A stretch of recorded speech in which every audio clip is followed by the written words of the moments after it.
For over 300 million years, Florida was part of Gondwana, a supercontinent that was Africa and South America. And then more recently, it belonged to the native peoples who lived there for at least 12,000 years. Then in the 1500s, Spain invaded and renamed it La Florida, which is Spanish, and it means an abundance of flowers. But without the law, Florida just means flowery. So flowery was a huge territory that included all of present-day Florida, plus portions of Georgia, Alabama, Mississippi, North Carolina, South Carolina, and Louisiana. And Spain occupied flowery by force for 300 years, angering and displacing all the nations who already lived there, until 1754. And then this 22-year-old kid, a British soldier named George Washington, ambushed a French diplomatic party, and he kicked off a world war over this land. So native nations made the impossible choice of picking which of these foreign intruders would be the least destructive. The Haudenosaunee, who the French called the Iroquois, the Catawba, and the Cherokee, they all went with Britain, and Britain won. And that was great news because King George III issued the Royal Proclamation of 1763. Any new European settlements west of the Appalachian Mountains would be forbidden. This land would be reserved for native populations only in perpetuity, meaning forever. But Britain was going to keep flowery.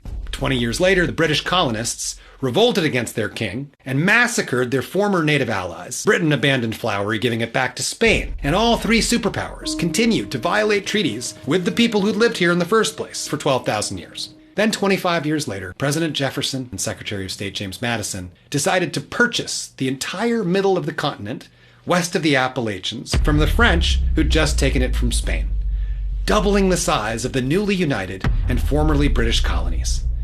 Now, there was enormous opposition to this from Congress, not to mention the citizens of the nations who'd lived here for 12,000 years, making a pretty straightforward case that nobody really had the legal authority to sell it to anybody. Well, the newly united and formerly British colonies, they ignored those claims, and in fact, they decided that sale of the middle of the continent to them also included West Flowery.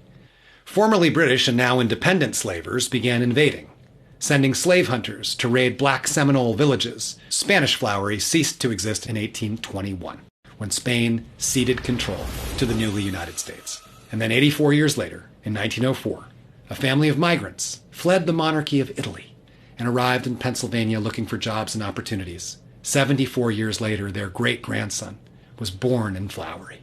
He grew up there and used millions of taxpayer dollars and migrants like his ancestors as props to lecture the country about illegal immigration.